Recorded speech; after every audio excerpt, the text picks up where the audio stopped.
Hello everyone! Kabalo ko, you really want to learn. And now, without further ado, let's have our first lesson in our subject ED 12. Ano kaya yung first lesson natin? It's all about Unit 1, Introduction to Teaching PE and Health in Elementary Grades. Because sooner or later, you will be what? Teacher in elementary. And we all know that as a BE Ed student or BE Ed major student, of course, in the field, we serve as what? Generalist. Tanan subject is kitay mo handle. So there's a big possibility that you will also teach PE. That is why we will know the PE framework in the K-12. We all know that K-12 curriculum serves as our basis on what are the things that we need to teach to our students. That is why here in our class, we would like to let or train you or to get acquainted on what is the content of the K-12 curriculum, particularly in physical education as well as health. And also, for us to be guided with our journey in our learning, so we have these learning lesson outcomes. Number 1, discuss the intended outcomes for the teaching of PE, the scope and guiding principles. Number 2, examine the alignment of goals, standards, and content in teaching of physical education. I know some of you are quite excited with our subject. I know that you already done with PE1, physical fitness, PE2, rhythmic activities, PE3, individual and dual sports, PE4, team sports. So therefore, you have that what we call prerequisite skills, or shall I say, knowledge for you to be able to learn how to teach PE. And of course, before we'll proceed to the K-12 for curriculum framework itself, let's know first what are the legal bases. Why do we need to teach PE and health? I know some of you are quite curious about its legal basis. So we have here Article 14 of the Philippine Constitution. We all know that Philippine Constitution, it is the supreme law of the land. So therefore, we need to abide it. And if you will go over to the Article 14, so it is declared policy of the state to give what? Priority to education, science, and technology, arts, culture, and sports to foster patriotism. What is patriotism? It is the love for country and also nationalism, and accelerate social progress and promote total human liberation and development. So that is according to Section 17 of Article 14 of the Philippine Constitution. So for us to be able to know on what particular provision of the Article 14, so let's know other related section of this certain article. Likewise, Article 14 on education, science, technology, arts, culture, and sports of the Philippine Constitution supports the teaching of physical education and health in the curriculum. So, which certain part wherein it is declared that we need to teach PE. So, nalaman natin yan dito. So the state recognizes the vital role of youth in nation building. Of course, most especially in elementary, we serve as the foundation of knowledge. So therefore, we will trying to mold future nation builders and shall promote and protect their physical, moral, spiritual, intellectual, and social well-being. So therefore, in section 13 of Article 14, so therefore, we need to what? To let the child to have or to hone the child to develop holistically.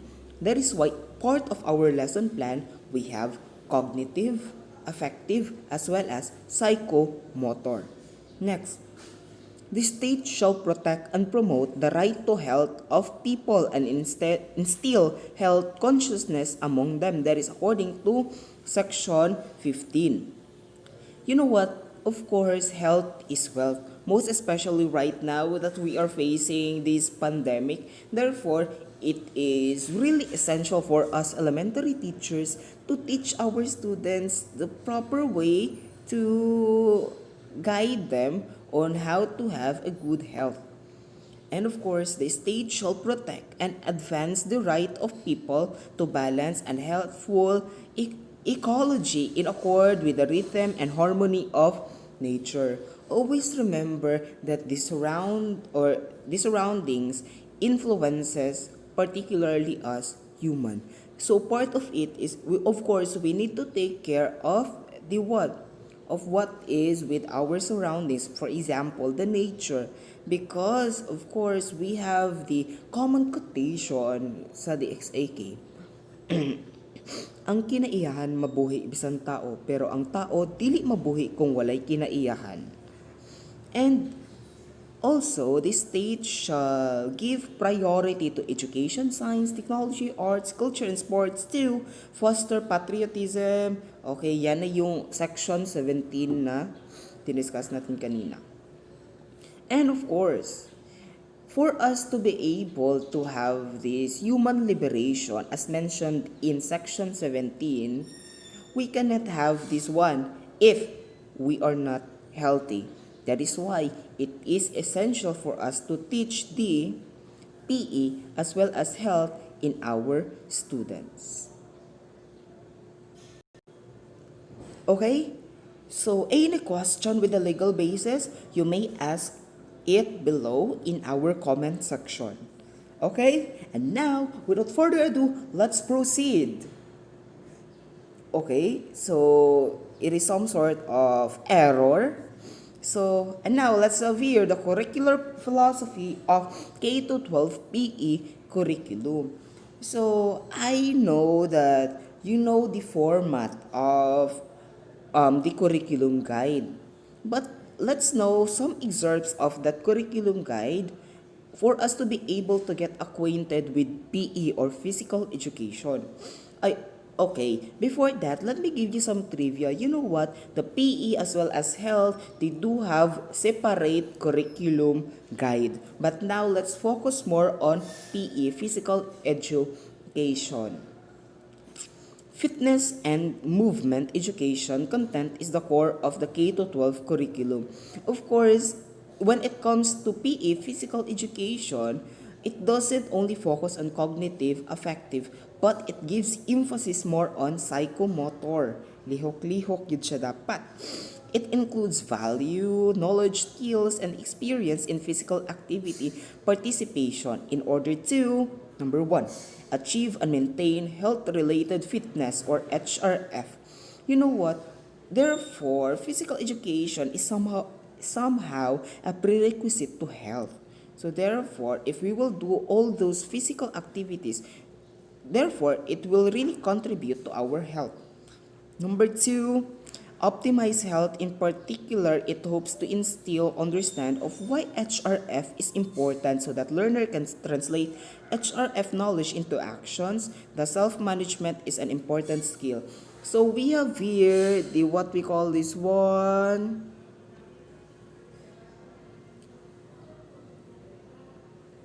The self-management. Okay? So you know what? In self-management, it is where what? It talks about on how we human manage ourselves.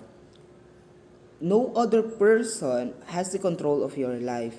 It is you who has the control of your own life. Therefore, you need to know how to manage, particularly yourself, in doing this physical activity. Next. Thus, self-management is an important skill. In addition, this curriculum recognizes the view that fitness and health physical activity or PA behaviors must take the family and the environmental setting, school, community, and larger society into consideration. That is why in teaching PE, we need to contextualize it wherein it is relevant to the experiences of the students.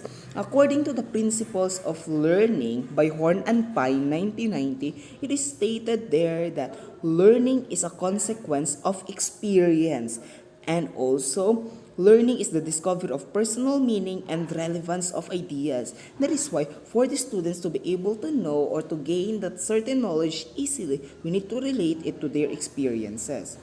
And of course, this curricular orientation is a paradigm shift. The previous sports dominated PE curriculum and athletic achievement. So we all know that when we were in elementary, it is included in the MAPE, di ba? The music, arts, physical education, health. But right now, in the K to 12, it is a separate subject. And also, we have this one impression that when it comes to PE, it is more on what? Sports, dula-dula. Kana ra gyud siya. But to tell you honestly, PE is such an umbrella term for the other activities that we could really do. And now, let's proceed to the curriculum of PE itself. So, these are the learning outcomes. The K to 12 PE curriculum develops the students' skills in accessing, synthesizing, and evaluating information, making informed decisions, enhancing and advocating their own and other fitness and health. The knowledge, understanding, and skills underpin the competence, confidence, and commitment required of all students to live an active life for fitness and health. So at the end of the day, the goal of PE curriculum is dalawa, for fitness as well as health. Most especially right now that, as what I've said earlier, that we are facing this pandemic, that is why we need to be fit and also we need to be healthy.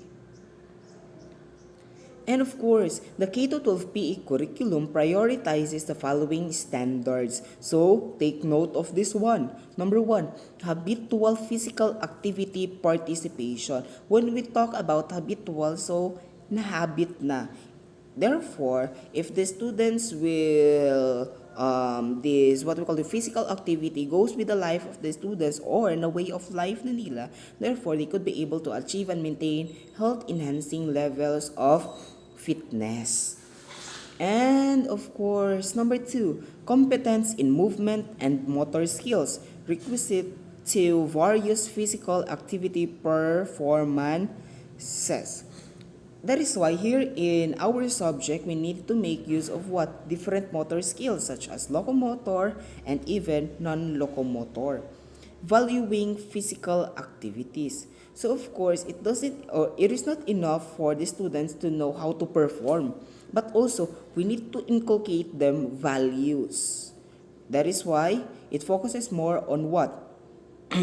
Or shall I say it gives emphasis on the affective domain for enjoyment, challenge, social interaction, and career opportunities. Because you know what, in PE, all of our students, if they will hear that we will do or we will have a physical education activity, therefore the students will get what?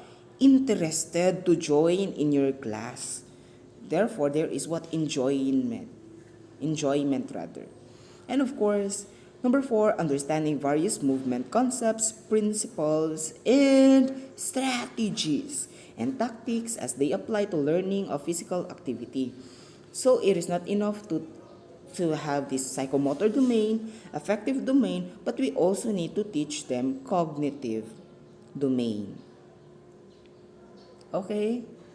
So next, and also, so we have five learning strands as the scope of physical education. So we will tackle all of this one. So number one, body management. So it includes body awareness, space awareness, qualities and relationship of movements, and how these are used dynamically in various physical activities.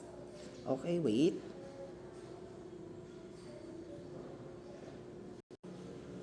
Okay, body management, of course. This later on I will show you on what particular grade this body management belongs. So of course the child needs to know his or her body. He or she needs to be aware on what are the things that he or she could do with the use of his or her own body. And of course, number two, movement skills. So, anong laman itong movement skills? These are related to fundamental movement patterns and motor skills that form the basis of all physical activities. So, sinabi ko na kanina, we have two, locomotor as well as non-locomotor. So, I know you are already done with this one in your rhythmic activities.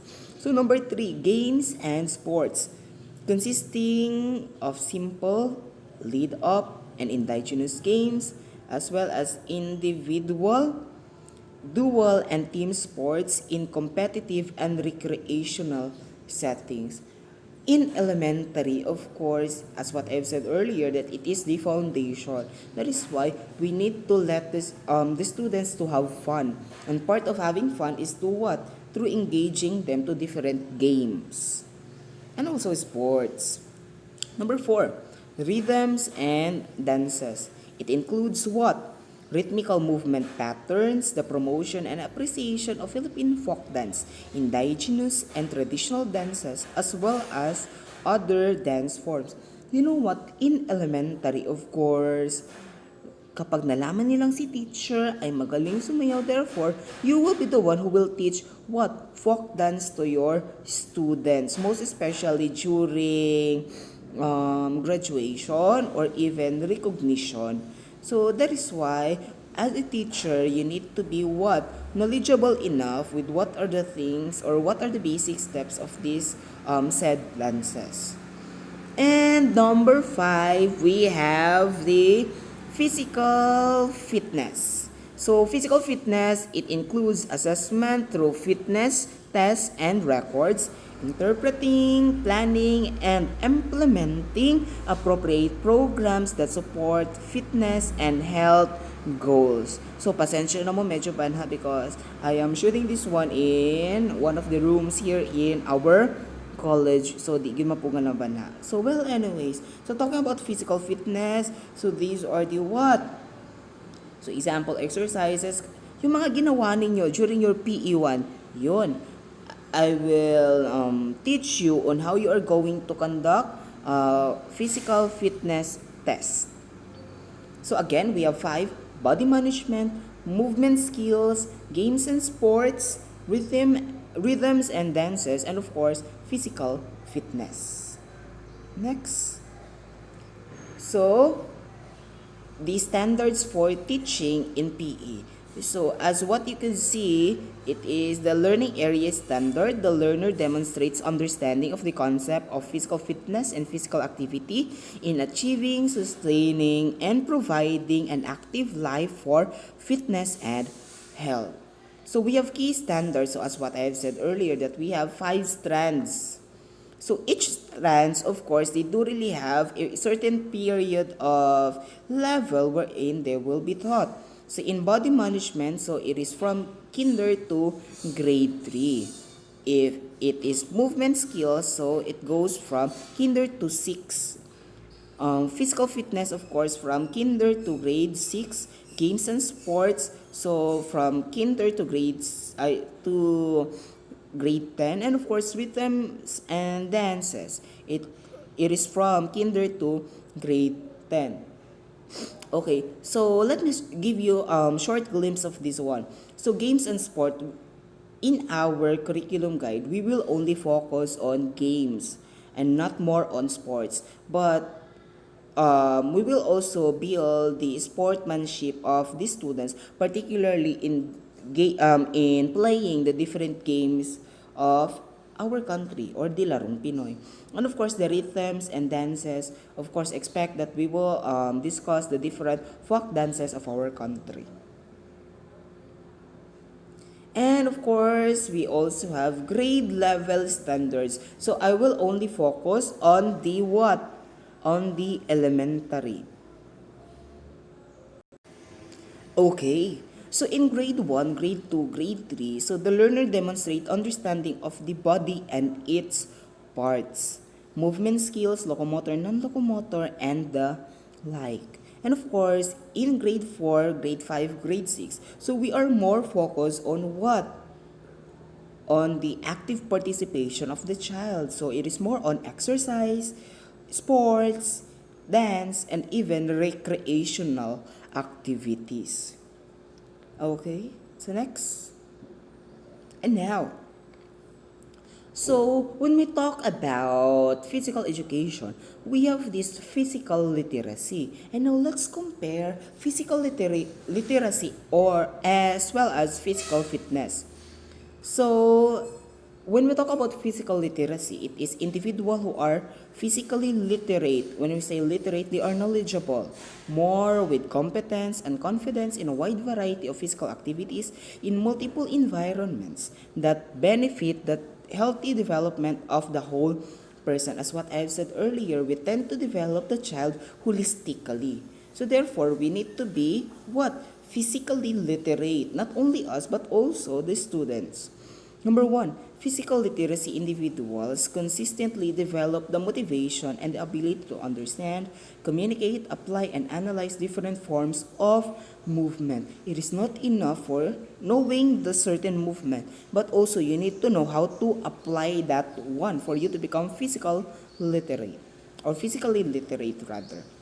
And of course, number 2, they are able to demonstrate a variety of movements confidently, completely, creatively, and strategically across a wide range of health-related physical activities. That is why, as a teacher, di ba, we are repertoire of approaches, strategies, methods, as well as techniques. This is why, in conducting physical activities to our students, we need to make use of that one, because if we will get to use the same technique all over again or same activity all over again, therefore the child will get bored.